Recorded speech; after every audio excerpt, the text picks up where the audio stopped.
This is a Dreamcast disc and is for use only on a Dreamcast unit. Playing this disc on a hi-fi or other audio equipment can cause serious damage to its speakers. Dreamcast, up to 6 billion players. Welcome back to the stage of history. Why don't we play together? Hey, it's time to make some crazy money. Are you ready? Here we go!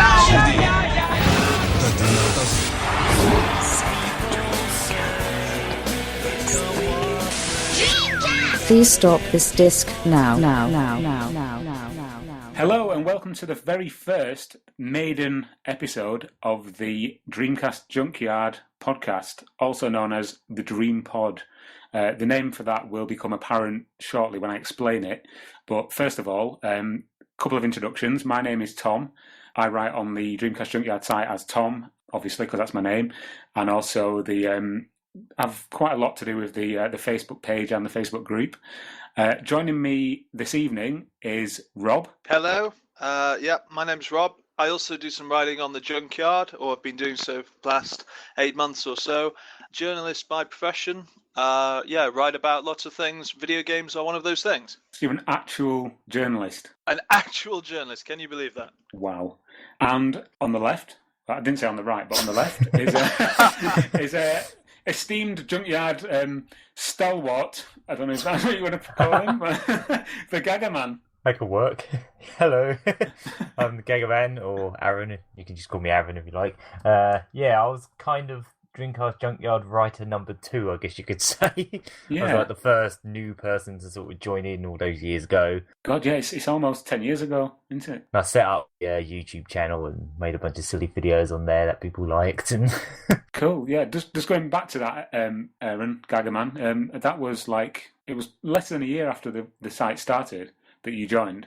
I can't even remember how I found the blog now, but even more interesting is the fact that we only actually met each other for the first time last year at London Anime Con. Yeah, true, yeah. Because we'd conversed over the internet for almost a decade prior to that, and then we met for the first time last year. Yeah. So, yeah. So anyway, thank you for joining us for this. I think we'll call it issue or episode 0, just like the like the pilot. Yeah, also like the official Dreamcast magazine had an episode 0 or an issue 0 where it was kind of out before the Dreamcast actually launched. Yeah, that's true. I remember with the video and that. Yeah, and the woman kind of kissing the Dreamcast. Turn me on the cover. That was it. Turn me on. Oh god. Yeah. You don't get women kissing consoles anymore, do you?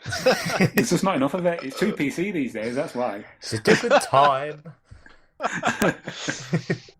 So, guys, right, what we're here to discuss is obviously the Dreamcast, and a console is nothing without games. So I thought I'd just ask, if you're playing anything at the moment on your Dreamcast, Rob?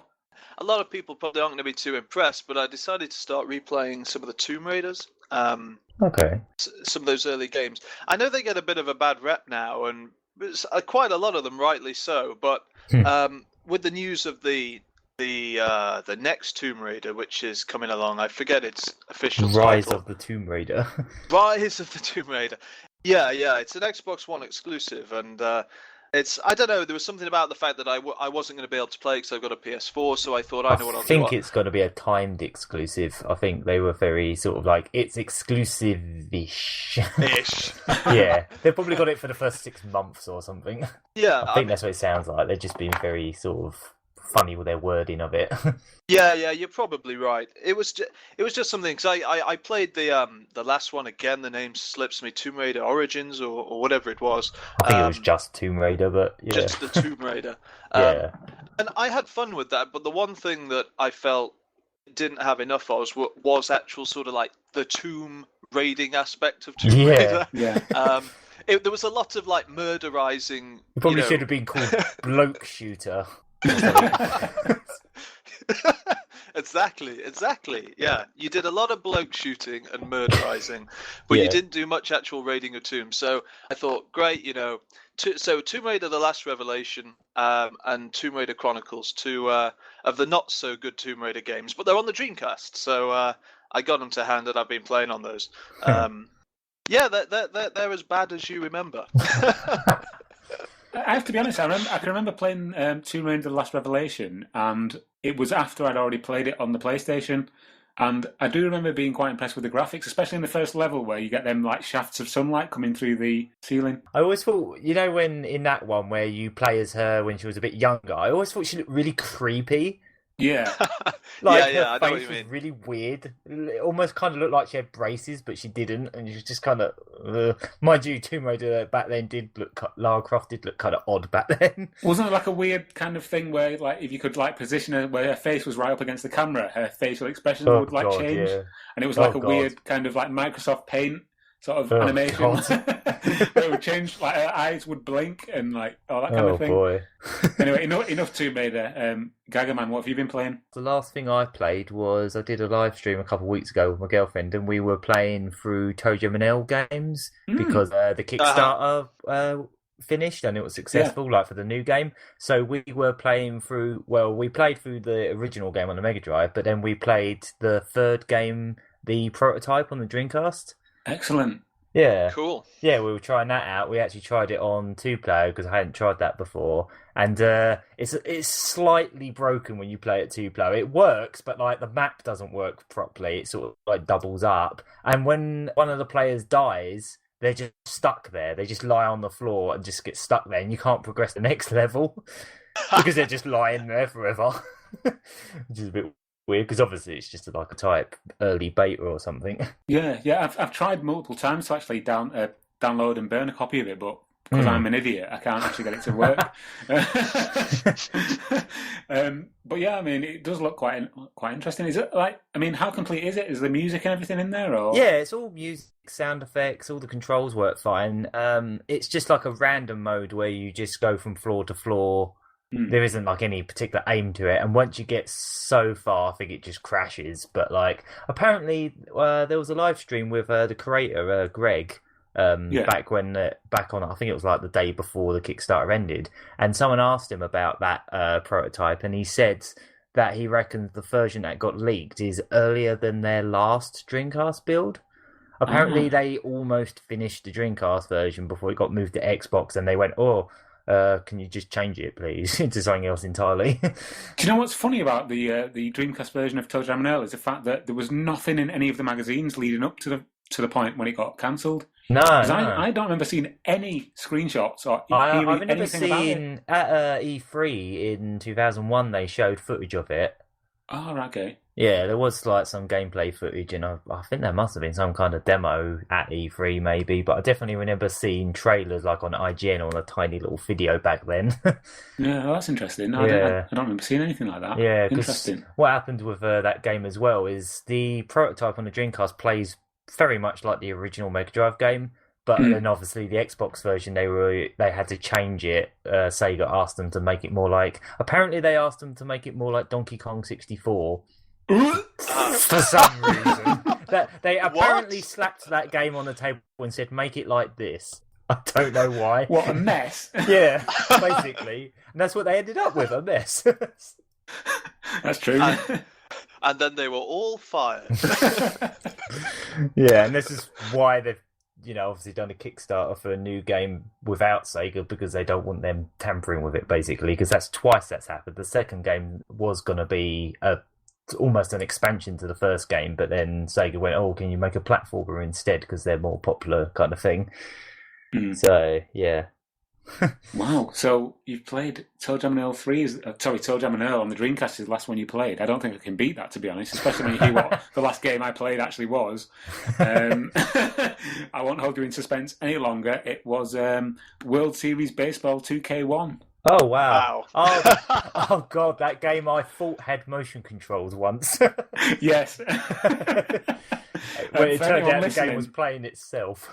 Yeah, for anybody listening who obviously didn't see this, several years ago we had a major scoop on the Dreamcast Junkyard main site where Gagaman thought that he'd unlocked another game that was motion control enabled, whereby he thought that the maracas were, swingable and you could hit the ball with the maracas, and the amount of hits that post alone generated was through the roof. And it was only later that he realised that it was actually in demo mode when he was playing it. It was on like a CPU versus CPU mode, so the game was just playing itself. That even got covered in on proper, major, mainstream games websites. Yep. I'll name no names, but some of them are still going now. Yeah. Professional journalism right here. Oh, hell yeah. Only the hottest exclusives. I photoshopped screenshots of the game to have them with sombreros and everything. Oh, good old days. Did we have to publish a retraction or something? Yeah, we did. Yeah, I did a big cocked up there. Sorry. But at least the Virtua Tennis was right. At least that was real. Yeah, that's true. And that's still quite fun, actually. To be fair, that's pretty much how journalism works. You just print something, and then if anyone complains, then you just print a retraction. Yeah. Very small on page 12 of the newspaper. Yeah, exactly. Mumbled in the corner. Exactly. Yeah, so World League, was it Major League Baseball or World Series Baseball 2001? World Series Baseball, Yeah. Do you know, recently I've kind of become quite interested in the American sports games, the 2K series, because quite a lot of them weren't released here. Obviously, the World Series games and the NFL games. Yeah. And then they did some college football ones as well, didn't they? It was NCAA. That's it, NCAA. Yeah. It's really interesting that Sega didn't actually release those games in the UK because they were, at the time, some of the best games in their genres, Oh, absolutely. They were overtaking EA at that point. Yeah, totally. I have noticed, though, that they do employ quite a few graphical effects throughout the series, And one of the most odd ones that I've noticed is that in NHL 2K, the ice hockey game, the crowd is made up of these sort of flat. They're not sprites. They're kind of flat cardboard cutouts. Okay. Of people. And in World Series Baseball, it's the same kind of effect. Okay. So that when the camera is panning around the stadium from within it, it looks like you've got this massive crowd. But then from above, it's as if there's nobody there in the stadium because the flat sort of 2D cutouts. It looks really weird, Yeah, it looks really odd when the camera kind of zooms in from above and you've got this crowd eruption and there's just nobody in the stadium. To be fair, some games still do that now. I think I was watching someone playing Dragon Ball Xenoverse on the PS4 and all the crowds in the background for that were like that. Really? Yeah, I believe so. Or very similar. I think they got around it by making them... They were still cardboard, but they were folded over a couple times where the legs are and that. So when you see them from above, you see their legs. Like concertina typed. Yeah. Yeah. Weird. Yeah, very odd. Yeah, apart from World Series Baseball, I've been playing a bit of Armada. Oh, cool. I like the sort of top-down sort of space roaming 3D. Fun, yeah, Rob, have you played that? No, I haven't. I know of it, but no, I haven't had my hands on it. Yeah, it's and again, it's weird. Another one of those games that never got released in the UK, which probably would have had a massive. It probably would have done all right here. Yeah, bit of a cult following, definitely. Totally. So yeah, we're all playing quite an eclectic mix of different games there. Yeah. I don't know if it's a good mix, but it's a mix. It's something. Could it be described as a slew? Maybe, I don't know. Yeah, let's go with that. Okay, moving on to a slightly different subject. I just wanted to touch briefly on sort of how popular the the group and everything has become on Facebook and the page. Definitely. Yeah. And just really, first of all, I wanted to thank everybody that's got involved and clicked and added themselves to the Facebook group and got the discussions going, because it's really good. I mean, we kind of not ignored, but we didn't really take advantage of that with the Dreamcast up until obviously we're in year 10 now. So I mean, I imagine how much bigger it could have been if we'd embraced it way back when. But just thanks to everybody. To be fair, when we started, I don't even think Facebook was a thing. Would we have had a Dreamcast Junkyard MySpace? Possibly, or a GeoCities. Oh God, yeah. GeoCities, wow, yeah. Angel Fire. I actually had an Angel Fire site at one point. Is it still live? Do you want to give the address out? Probably find it on the Wayback Machine somewhere. Just looking for that now. Oh, good luck. You'll be lucky to find that. But on the subject of the Facebook group, we have done a few like polls and things over the last couple of weeks, and one of the most interesting ones was the best 2D fighters poll. I don't know which way you guys voted. I think I voted for Capcom versus SNK, but I think a lot of the plus ones where it's just one person voting might have been me. It's quite a few, there's quite a few plus ones on there. I don't know if they were. I don't know how many people voted on what. Is the top one 5 votes or Anyway, Marvel vs. Capcom 2, I think. Well, that's what it was last time I looked. Yeah. Okay. What about you, Rob? Yeah, I voted for Mark of the Wolves. Oh, okay. I love that game. That's just it's a stunning versus fighter, and even though it's like a port and not a native original to the Dreamcast. Yeah, I just love that game. I think it's superb. Oh, that's odd because that's the one game on that list that's got votes that I have never really been able to get on with. I don't know why. I just can't seem to get into that one. I find it a bit too tricky or something. But yeah, I get the the appeal of it and that, but I've just never been able to get into that one. No, I can appreciate it. I'm looking at this list. We should probably read out what the list is, or at least the top ones. Of course, yeah. Just because obviously people might not have seen it. So you've got Marvel vs. Capcom 2 at the top. Street Fighter Alpha 3 comes in second. Street Fighter Third Strike in third. Garou Mark of the Wolves in fourth. Capcom vs. SNK 2 in fifth, and Capcom vs. SNK 1 in sixth. And then there's a lot more. There's The Last Blade, there's some of the King of Fighters and Guilty Gear X. I don't think it's surprising that you find some of the more, as you would say, technical versus fighters far down that list. I mean, Mark of the Wolves and the Last Blade 2 especially, I can understand why, if you weren't familiar with the sort of the genre of versus fighters, they could put you off because their systems, they're incredibly they've got very refined systems of combat, and unless you can exploit them, then they're not as sort of immediately as accessible as something like Marvel vs. Capcom 2, which is just insane. You select your characters and then you could just hammer loads of buttons and just watch like some redonkulous special effects happen, and then at the end of them all, somebody's on the floor and somebody's not on the floor with winner.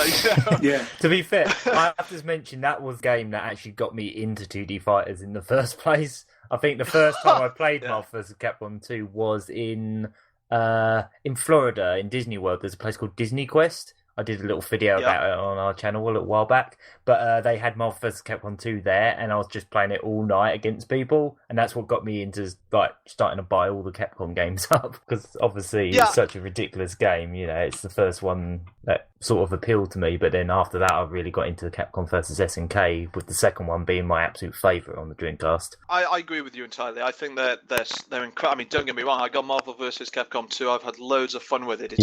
They're just crazy games, but I mean, as a guy, before there was a time before the Dreamcast. Really? Excuse me. What? Is that heresy? No, don't be daft. I come from a background with the Neo Geo and the arcades, and the versus fighters were specifically the King of Fighters and games like Fatal Fury, because Mark of the Wolves is essentially Fatal Fury. It is, just renamed. There was 10 years of development really with versus fighters, and they got to this absolute pinnacle, really, I'd say, just about the time of the Dreamcast was launched. Neo Geo SNK went bankrupt, and around about the same time the Dreamcast was launched. Well, give or take a few years, but my point stands that they were really at the sort of the height, I would say, of the versus fighters genre. Yeah, both SNK and Capcom were at their peak at that point, and then pretty much once the Dreamcast went away, their fighting games kind of died out a bit for quite a long time. It was only until like a few years back when Street Fighter 4 came out that they sort of came back around. I gotta say that Street Fighter 4 trailer, I think did Ken get a victory in that trailer? I seem to remember there was a bit sort of like the reveal trailer, and it's Ken versus Ryu, and there's such a it's an epic trailer. But as you say, that's the first big fighting game that's been released for years. Definitely. Sort of come back round a bit now. I don't want to get too far off topic, but not at all. I mean, I was going to jump in and say that my experience with 2D fighters is not obviously as great as yours, either of your twos, and I do own quite a few of the games on this list. But I have to be honest, I've never really been a big fan of 2D fighters. I mean, I can remember being like maybe about 12 or 13 and playing Eternal Champions on the Mega Drive with my brother. I was thinking, I don't like 2D fighting games. Do you know?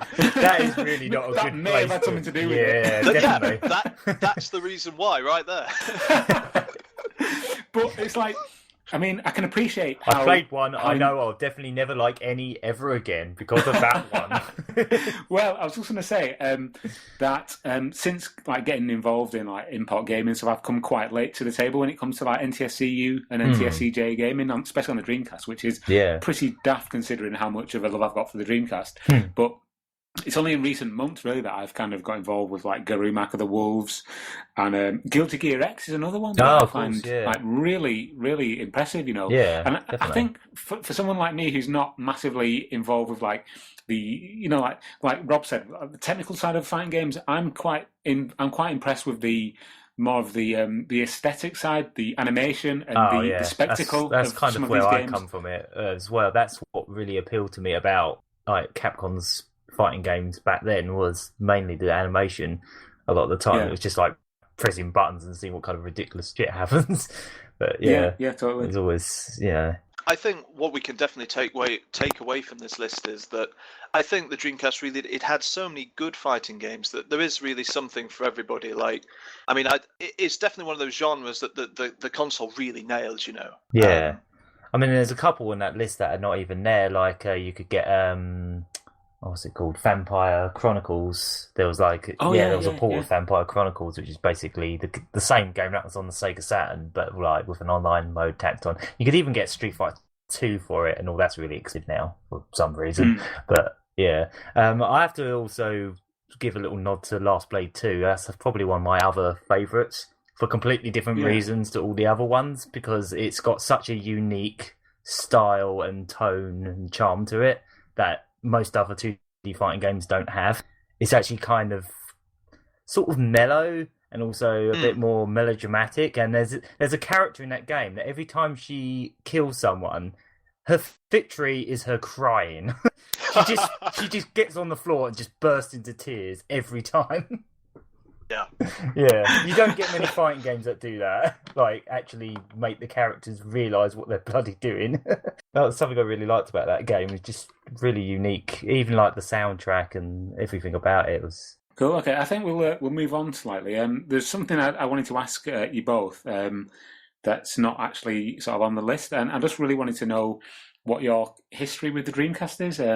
Just to give a bit of background to people listening to this, myself and the Gagaman did a podcast with Sega Bits a few months ago, because one of our sort of team members is also quite heavily involved with Sega Bits, and we spoke a bit about how we first became involved with the Dreamcast and our memories of it. But I'd just like to sort of revisit that. Okay. And I'll start with you, Gagaman. What's your history with the Dreamcast? Well, I was one of those unusual kids that actually wanted the Sega Saturn over a PlayStation, and it was mainly because I was obsessed with Sonic as a kid, and pretty much anything that had Sonic on it I had to have. And it was like, my mum tried to convince me into getting a PlayStation. I was like, but it ain't got Sonic on it. And then obviously no actual proper Sonic games came out on the Saturn. But then I was buying the official Saturn mag at the time, and that was sort of in '98 when no one was playing Saturn and the magazine was still going. And then they announced the Dreamcast of it. Hey. It was probably me and you just keeping Sega Saturn magazine going. Yeah. And then like they announced the Dreamcast in there, and obviously one of the first games revealed for it was Sonic Adventure, and that, as a I must have been about 12, 13, whatever, that blew my mind. Them screenshots of that game, it was like, well, I'm definitely going to have to get a Dreamcast the second it comes out of here. So yeah, that's basically, it was Sonic at first that got me enthralled into the Dreamcast, and I was big into Sega even at that point anyway. So cool. You know.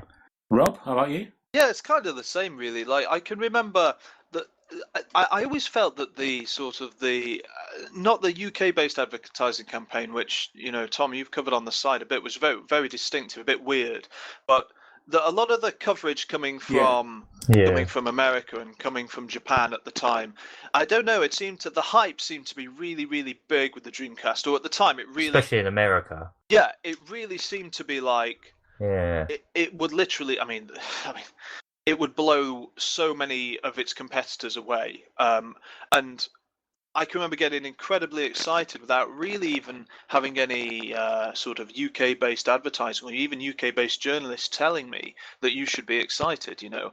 And then, I mean, I suppose it's the same with many people, but as soon as I saw, you know, the Emerald Coast in Sonic Adventure, I think they had a custom-built demo run, I seem to remember, that they were sort of wheeling out at the time, just literally having him going through Emerald Coast in many different...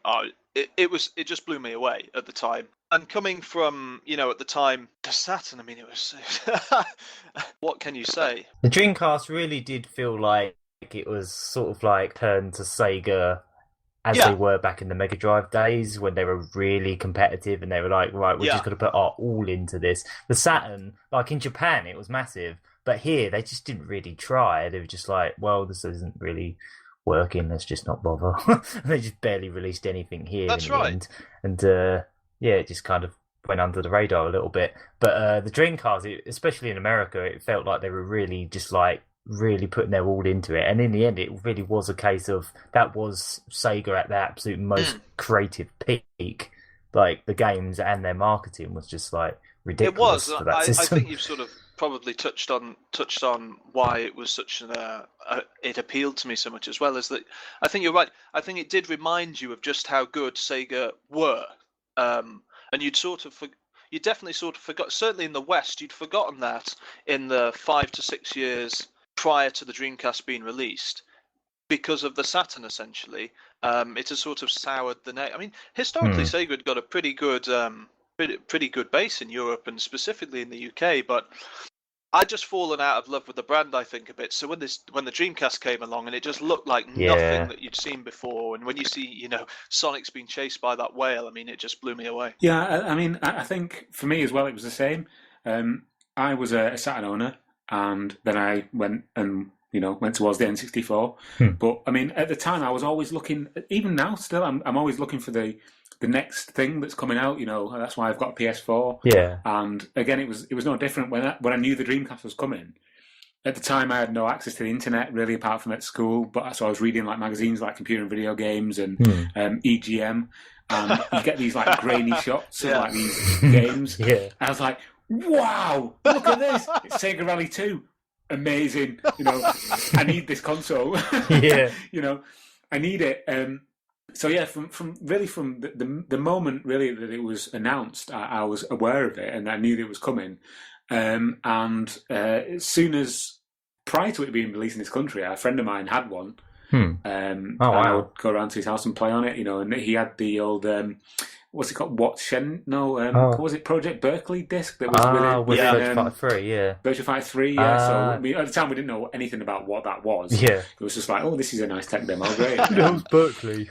yeah. So I'd go around to his house and play on his Dreamcast and play like Dynamite Deku and nice. Or Dynamite Decker and that kind of thing. Wow. And then go back home and play on like Rush 2 on my N64 and go, I don't want to play this anymore. I want to play on a Dreamcast.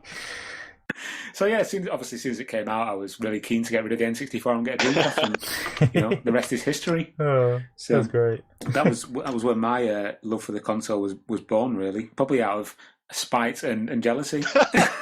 What absolutely cemented the want of a Dreamcast as soon as it came out was about 6 months before the console came out, they just put a demo pod of the Dreamcast in my local cinema, and it actually had a playable Sonic Adventure build on it that had just a few levels. And I just kept going back there day after day to play it, and it just, again, just blew my mind. I actually got to play it, and I was like, yep, I need the system. Because I think the Dreamcast was the first time that I wanted a system from day one, Because when the Saturn came out, I was just happy with my Mega Drive. I was like, can't they just make more Mega Drive games? I don't care. It's like I just want Sonic 4. Just get on with it. You were like aware of these new consoles, but you weren't like adamant that you had to have one. I couldn't care less about the PlayStation or the N64 at the time.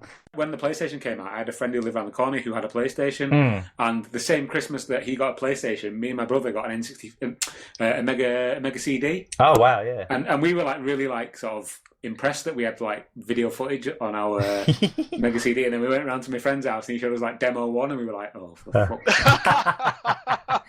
Oh boy, really? You've got 3D polygonal dinosaurs. We've got Road Avenger.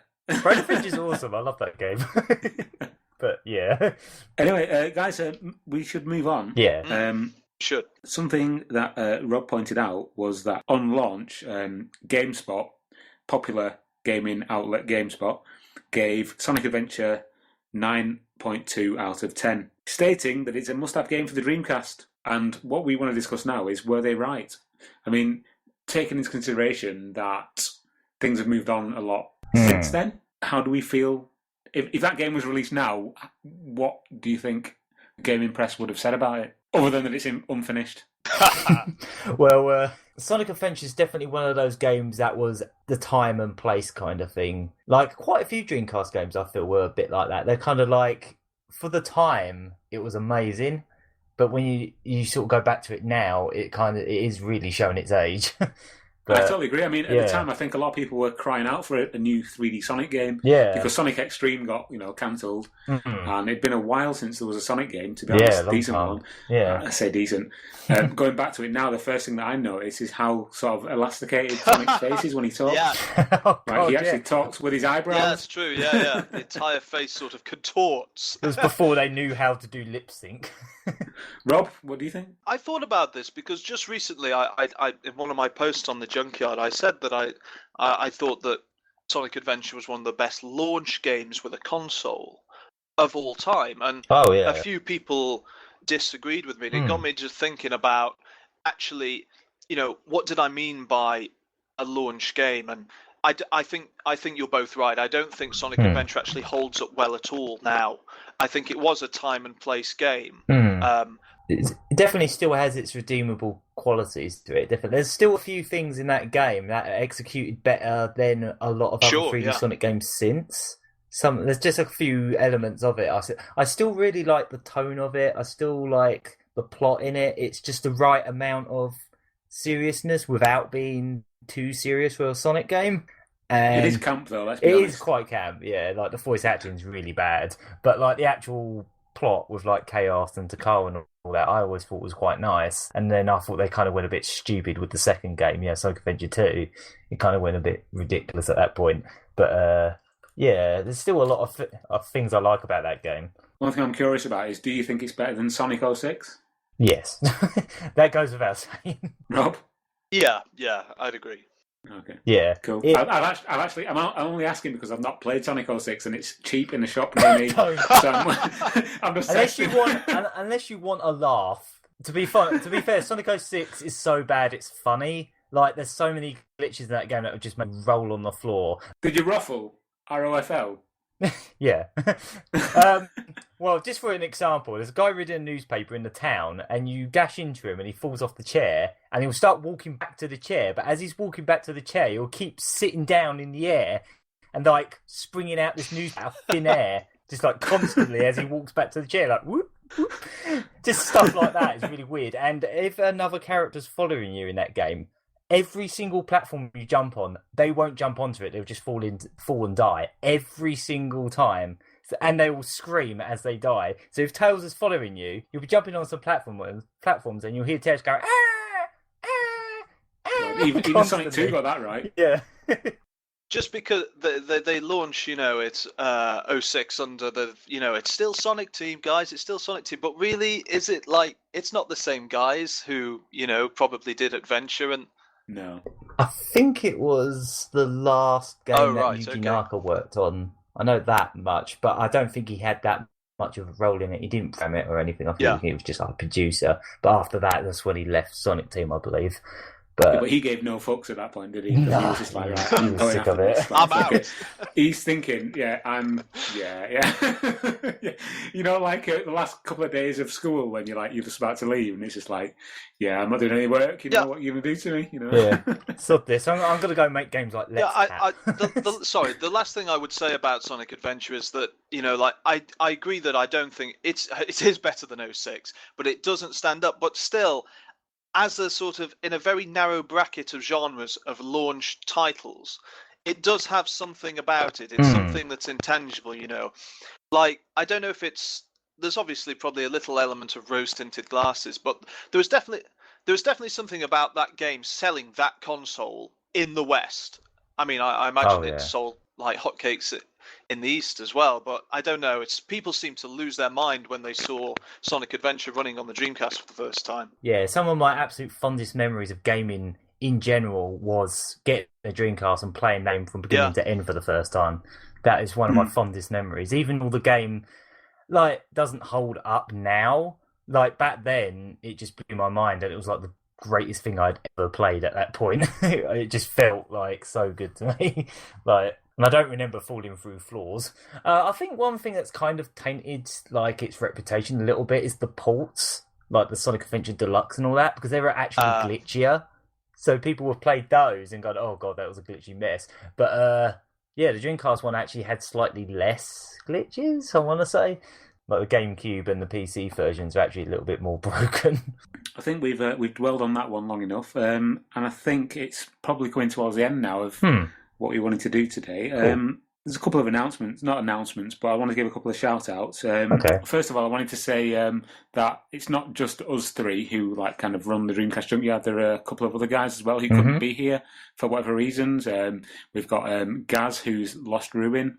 We've got Barry the Nomad, who obviously, again, works for Sega Bits as well. We've got Caleb. We've got Alexander, who writes under the name, I think it's B-sharp Major General, not B-flat Major General. 1 and 2. Yeah. Yeah, there's 7 of us now, so I just wanted to thank those guys. And some of them couldn't be with us, but obviously because of the time difference with the UK and the US, and hopefully in the future they will be able to get on the podcast as well. Yeah. Something else I wanted to mention as well is massive thanks to a guy called Mike Phelan, who not bequeathed to us, but made me aware of a PDF that he'd been working on for about 3 years, which was the ultimate Dreamcast collector's guide. That was the incredible. Amount of work that he put into that. I was just going through that with my jaw just down. How much attention to detail, even the bloody codes, whatever you want to call them, like the actual manufacturer codes for every single game was ridiculous. A few months ago, I reviewed an app on the site called Dreamcast Collector, which I thought was pretty. I downloaded that once. It was all right, but. Yeah. It's not comprehensive. It's not. For example, there's a lot of there's a lot of US games, a lot of UK games. Yeah, but there's no Japanese games at all mentioned. Yeah. And the list that Mike created was just completely and utterly definitive. Absolutely, it's even got everything. Stuff on it. Yeah, exactly. Everything. It's got white labels on it. It's got demos on it. It's got. I love that he also put a section for the Japanese games where he actually put lists of games by how easier they are to play without knowing Japanese. I love that. He put a whole list the games that are just perfectly fine to play, the ones that are text heavy, and the ones that are surprisingly a lot of those games that literally have zero language barrier or very little language barrier, and I think you're right. It was not not advertised well enough, and I got to say this guide really does give you everything you need in that regard. Rob, I mean, you're quite sort of au fait with Japanese collecting and culture and stuff. I mean, how accurate was the list, as for someone like you who plays Japanese games a lot? My collections are nowhere near the size of some of the other guys on the junkyard. I'm not really a collector who sort of has to collect everything in genre. But it's a fabulous list. I think it's really good. And I think if you are one of those collectors who wants to collect 100% or is like a headhunter who wants the best from each region, this guide will definitely help you. I'm gonna have to actually print that list off and start ticking stuff and see what I've. Because My collection I kind of feel like I've almost done with it. Like, I don't want to own everything, so I haven't gone that route. I've just gone for every game I want to play more than once, basically. Yeah. Yeah, but I mean, it was helpful for me because like I said earlier on, I'm only just now getting into like NCSCJ collecting, so it's helpful to me to be able to see what I can actually play. I mean, stuff like Frame Grind, I really like to get into that. And I'm looking on the list, and it's like in like category B, so it's like, oh, that's quite playable. So fantastic, you know. When I got into Japanese import games, I was picking them up really cheap on eBay back when you could get them for like. I think there was like this shop that was doing them for like a penny auctions, and you just get them for a few quid in there. I was just buying random games that looked interesting and seeing what. So I've ended up with a load of really odd games in my collection and I ended up selling some that were complete rubbish, and just ended up with a lot of odd games without really having that. If I had that list now, obviously I'd know what to avoid, but. The last thing I would say on it is that, as well, it'll help. I mean, I can't remember if he breaks things down into genres, but obviously coming from Japanese library, fabulous for shoot 'em ups, for versus fighters, for curiosities. I wrote about Lack of Love on the site a couple of months ago. They're amazing titles and they're instantly accessible. I mean, equally. I also wrote about a game I played last summer, Key to E, which you. Oh, cool! Yeah. Oh yeah.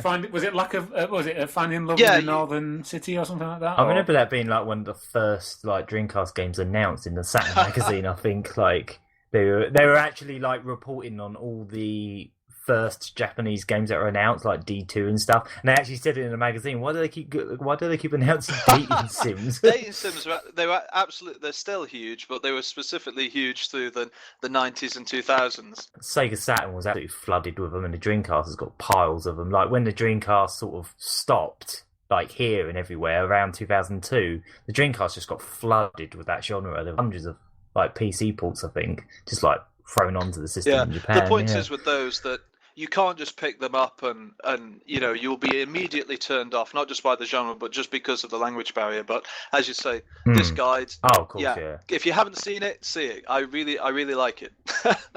And also, like I say, if you go to the website, the main Dreamcast Junkyard site, I've actually put a link to it in the top like ribbon. Oh, cool. So you can just like click on it and then you can download it. So that's really useful for people. Yeah, that's a nice idea. Yeah. Want to do that, yeah. Another thing I wanted to mention as well is just a thank you to a guy called Falco Gurkis, who is a lead developer on the soon-to-be-released indie RPG, Elysian Shadows. You've probably heard of it. Yeah, he very kindly agreed to, be interviewed. So I emailed him over some questions, and he sent back more than I could ever have imagined that he would respond to. Nice. Yeah. So a big thanks to him, and that's up live on the site now. It'll probably still be there by the time this actually gets published. Yeah. So thanks to him and the rest of the team as well. And one last thanks is just again to everybody who's taken up the invite to join the Facebook group and like the page and everything like that. And yeah, just a big thanks really, for sure. from me and the rest of the team. I'm absolutely flabbergasted just how active the Facebook group has been. It's just been so many people chatting away about all sorts of Dreamcast stuff. It's absolutely brilliant. It's amazing, yeah. It's great to see how big of a community like the Dreamcast still has all these years later. It's not just us few bloggers just like on this blog. Talking into the void. Just talking into the void. Now we've actually just got like all the community sort of all in together. It's nice. I think it's funny as well. I mean, back when we first started the Junkyard, I mean, Gagaman will kind of back me up on this, but when it very first started, it was literally just like screaming into the void because nobody was really listening or looking. It picked up pace quite gradually. Yeah, it was a very gradual thing. Yeah, it took about 2 years to really sort of kick off. Yeah. But anyway, let's not dwell on the past. Let's look to the future. And I'm sure that in the future there'll be many more episodes of this podcast. And I did mention right at the beginning we wanted to mention why it's called the DreamPod. And the reason for that is because if you take the word Dreamcast and you take the word podcast, they've both got cast as the suffix. So we just kind of like chopped that off and like added the two together and we came up with DreamPod. So we were kind of like taking 2 and 2 and going up with 5. You could have always just called it Cast, but that it doesn't have the really same worked ring, as well. Yeah. Yeah. Cast. So that's like a half-baked explanation for the reason it's called the DreamPod. I thought it was quite clever. So did Rob. So I'm not completely blameless. But I think that will do for our maiden episode 0, as I said. And I'd like to thank Rob for joining us, and also the Gagaman for joining us as well. Yeah. Guys, anything else you wanted to add just before we wrap up? Yeah, keep playing on the Dreamcast. Guys, also, if you wanted to sort of do your Twitter handles, people can follow you, or you can find me on Twitter at the Gagaman, and if you want to find me on YouTube, you could just look up Lucky Hit, and that's my gaming channel. Excellent. Rob? Yeah, I'm on Twitter. I'm at rnicholasj. That's at rnicholasj. Cool. I'm on Twitter as at TomLeeC, and you can find us on Facebook at facebook.com/the Dreamcast Junkyard. You can also join the Facebook group, which again is under the same name. It's just groups, the Dreamcast Junkyard, and also the main site is www.thedreamcastjunkyard.co.uk. And I think that will do it for us this time. Awesome. So, join us again for the next episode. Bye. See ya. Bye. Please stop this disc now.